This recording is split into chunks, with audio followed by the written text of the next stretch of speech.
Hello दोस्तों, welcome to my YouTube channel primary to middle classes. आज के इस वीडियो में हम लाइट के बारे में जानेंगे। तो लाइट के बारे में आज हम क्या क्या सीखने वाले हैं, सबसे पहले मैं उसके बारे में बतला दूं। तो आज के इस वीडियो में हम प्रकाश की चाल के बारे में, प्रकाश के गुण क्या क्या हैं उसके बारे में, एंड प्रकाश के स्रोत कौन कौन से हैं, एंड प्रदीप्त वस्तु और अप्रदीप्त वस्तु के बारे में जानने वाले हैं। ठीक है। और मैं आपको बतला दूँ कि मेरे टॉर्च पर बिल्कुल ध्यान मत दीजिएगा, क्योंकि मैंने टॉर्च ऐसे ही बना दिया है, ठीक है? और यदि मेरे लाइट पर आपने ध्यान दे ही दिया है, तो ये भी बता दीजिएगा कि मेरा लाइट कैसा है, ठीक है? और यदि लाइट अच्छा है, तो वीडियो को लाइक भी कर दीजिएगा और वीडियो को अंत तक देखिएगा, क्योंकि यदि वीडियो पसंद आया, तो वीडियो को सब्सक्राइब भी कर दीजिएगा, ठीक है? तो लाइट अच्छी लगी तो लाइक कर दीजिएगा और वीडियो को अंत तक देखिएगा। वीडियो अच्छी लगी तो सब्सक्राइब भी कर दीजिएगा, ठीक है माय डियर। और मैं आपको बतला दूं कि प्रकाश की चाल और प्रकाश के गुण के बारे में मैंने पिछली वीडियो में आप सबको बतला दिया है, और यदि नहीं देखे हैं तो जाकर पिछली वीडियो देख लीजिएगा, क्योंकि वह वीडियो आपके फायदे के लिए है, ठीक है। अब चलिए चलते हैं, वीडियो को शुरू करते हैं, ठीक। प्रकाश की चाल एंड प्रकाश के गुण। प्रकाश की चाल एंड प्रकाश के गुण के बारे में मैं आपको एक बार और बतला देता हूँ, क्योंकि दोबारा पढ़ लेने से कोई दिक्कत नहीं है। कोई दिक्कत है नहीं ना है, तो चलिए दोबारा पढ़ लेते हैं एक बार। यही है हमारा प्रकाश का गुण। सबसे पहला गुण है कि प्रकाश सीधी रेखा में चलती है। सिंपल भाषा में प्रकाश सीधी रेखा में चलती है, ठीक है। गमन करती है सीधी रेखा में। यदि जब आप टॉर्च को जलाते हैं तो क्या वो टेढ़ी मेढ़ी चलती है? आप टॉर्च को एक जगह से मारेंगे तो बिल्कुल स्ट्रेट लाइन में उसका प्रकाश जाएगा, ठीक है। उसी प्रकार यहाँ पर गुण है उसका कि प्रकाश सीधी रेखा में चलती है। प्रकाश की गति कैसी होती है? तो बिल्कुल स्ट्रेट लाइन में होती है, ठीक है। एक नंबर गुण आपको याद हो गया। और दूसरा गुण के बारे में बात कर लेते हैं। देखिए यहाँ मैंने फिगर भी बनाया है। ये जो प्रकाश है ऐसे ऐसे चल रही है, ठीक है, बिल्कुल सीधी लाइन में, ठीक है माय डियर। एंड दूसरा है प्रकाश की चाल निर्वात में सबसे अधिक होती है। अब निर्वात में सबसे अधिक क्यों होती है? तो मैंने आपको बतलाया था कि जिस माध्यम में अपवर्तनांक कम होता है उसमें प्रकाश की चाल ज्यादा होती है, ठीक है। तो इससे साबित होता है कि निर्वात में अपवर्तनांक बहुत कम होता है, इसलिए प्रकाश की चाल अधिक होती है। और निर्वात में प्रकाश की चाल कितनी होती है मेरे डियर? इसको आप कमेंट बॉक्स में जरूर बताइएगा कि प्रकाश की चाल कितनी होती है, ठीक है। पर सेकंड कितनी होती है, ठीक है। और तीसरा गुण है इसका कि अलग अलग माध्यम में प्रकाश की चाल अलग अलग होती है। यदि हम बात करें माध्यमों की, तो जैसे हवा में प्रकाश की चाल अलग होगी, पानी में प्रकाश की चाल अलग होगी, द्रव में अलग होगी। द्रव और पानी एक ही है, ठीक है। और ठोस में अलग होगी, निर्वात में अलग होगी। तो यही कहने का मतलब है कि अलग अलग माध्यमों में प्रकाश की चाल अलग अलग होती है। इतना तो आपको पता ही होगा, ठीक है। तो कैसे होती है वो मैं आपको बता देता हूँ। निर्वात में मैंने यहाँ पर घटते क्रम में बतलाया है, ठीक है। निर्वात में सबसे अधिक होती है प्रकाश की चाल, और उसके बाद गैस में जो है प्रकाश की चाल अधिक होती है, और उसके बाद आ जाएंगे द्रव में यानी पानी में, उसके बाद प्रकाश की चाल अधिक होती है, और सबसे लास्ट में हमारा ठोस आता है। ठोस में प्रकाश की चाल बहुत कम होती है। हाँ, ठीक है। और आप सोच रहे हो कि ठोस में प्रकाश की चाल कैसे होती है? तो भाई, जब हम लोग जो ग्लास पहनते हैं, चश्मा पहनते हैं, वो हमारा ठोस ही है ना, ठोस है ना। तो उसमें प्रकाश की चाल देखिएगा। यदि आप चश्मा पहनकर सूरज को भी देखेंगे तो आप उसको लगभग कुछ सेकंड तक देख सकते हैं, ठीक है। तो उसमें प्रकाश की चाल कितने होते हैं? बहुत कम होती है, ठीक है।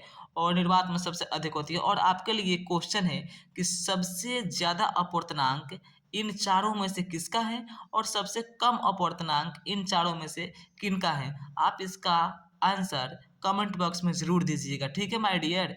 यदि आपको वीडियो को समझ में आया है, मतलब बोलने का मतलब है मेरा कि यदि आपको अपवर्तनांक के बारे में समझ आ गया है कि माध्यम में प्रकाश की चाल कैसी होती है, तो आप इसका कमेंट में उत्तर जरूर दीजिएगा कि सबसे ज्यादा अपवर्तनांक को इसमें से किसका है, एंड सबसे कम अपवर्तनांक किसका है, ठीक है। और अब जान लेते हैं कि प्रकाश किसे कहते हैं। तो किरणों के समूह को प्रकाश कहा जाता है, ठीक है। मैंने पिछले वीडियो में इसको बतला दिया था। और प्रकाश एक प्रकार की ऊर्जा है, मैंने ये भी बताया था। एनर्जी है, किस प्रकार है मैंने आपको उदाहरण के सहित बताया था, ठीक है। तो वीडियो को पिछला पिछला वीडियो देख लीजिएगा, ठीक है। और माय डियर, अब जानते हैं कि प्रकाश स्रोत यानी कहाँ से, यानी कि प्रकाश हमें जहाँ जहाँ से मिलता है उसी को प्रकाश स्रोत कहते हैं। जैसे जिस वस्तु से प्रकाश मिलती है उस वस्तु को प्रकाश स्रोत कहा जाता है। जैसे में सूरज, टॉर्च, और एक आपके कमेंट के लिए मैंने यह सोचा है कि एडिसन भाई ने एक प्रकाश स्रोत का आविष्कार किया था, तो वह प्रकाश स्रोत क्या है? यदि आप जानते हैं तो उसका उत्तर कमेंट बॉक्स में ज़रूर दीजिएगा, ठीक है? और एक दीपक हो गया और इत्यादि वगैरह-वगैरह, और इसका कमेंट करना ना भूलिएगा, ठीक है? और कुछ प्रकाश स्रोत प्राकृतिक होती है तो कुछ मानव निर्मित होती है। जैसे कुछ नेचुरल होती है और कुछ आर्टिफ़िशियल होती है। प्राकृतिक प्रकाश स्रोत के बारे में बात करें तो जैसे एक सूरज हो गया, तारा हो गया, और यदि आप दूसरा जानते होंगे तो उसको कमेंट में कर दीजिएगा, ठीक है? और मानव निर्मित प्रकाश स्रोत क्या-क्या हो जाएगा? बल्ब, दीप, टॉर्च एंड आप जानते होंगे तो कमेंट करिएगा और क्या-क्या। बहुत सारा है, ठीक है? और ये कमेंट 4 में मैं आपको एक हिंट दे रहा हूँ, वो मिट्टी के तेल से जलता है, ठीक है? और हम लोग जब छोटे-छोटे थे तो उसी से पढ़ा करते थे, ठीक है? मिट्टी के तेल से वो जलाया जाता है, और वो क्या है प्रकाश स्रोत, उसको आप कमेंट में बतलाइएगा, ठीक है? और स्रोत के बारे में बात कर लेते हैं तो स्रोत क्या है? जैसे कि स्रोत उसे कहा जाता है, जैसे हमको चावल प्राप्त करना है, तो चावल हमें कहाँ से मिलेगा? तो धान के पौधा से मिलेगा, तो चावल का मुख्य स्रोत क्या हो जाएगा? धान का पौधा, ठीक है? यदि धान का पौधा ना रहे तो हमें चावल मिलेगा जी? नहीं ना मिलेगा। तो वही बात है कि धान का पौधा से हमें चावल मिलता है, तो इसका चावल का स्रोत क्या हो गया? धान का पौधा। और यदि नदी, तालाब, पोखर, ये मैंने लिखा है जो कि यदि मछली का मुख्य स्रोत क्या-क्या है? तो नदी है, तालाब है, पोखर है, ठीक है? क्योंकि मछलियाँ हमें इन्हीं जगहों से मिलती है, ठीक है? और आटा का मुख्य स्रोत क्या-क्या हो जाएगा? मक्का हो गया, ज्वार हो गया, ठीक है? और एक चीज़ जो सभी लोग जानते हैं, मुख्य स्रोत क्या है? 1 नंबर कमेंट, ठीक है? इसका उत्तर आप कमेंट बॉक्स में बतलाइएगा, ठीक है? ठीक है माय डियर? आगे बढ़ते हैं। मैंने आपको प्रकाश की चाल, प्रकाश के गुण एंड प्रकाश के स्रोत भी बतला दिया, और चौथा है हमारा प्रदीप्त वस्तु। तो चलिए इसको देख लेते हैं एंड अप्रदीप्त वस्तु को देख लेते हैं, ठीक है? लाइट कैसा लग रहा है भाई? लाइक कर दीजिए।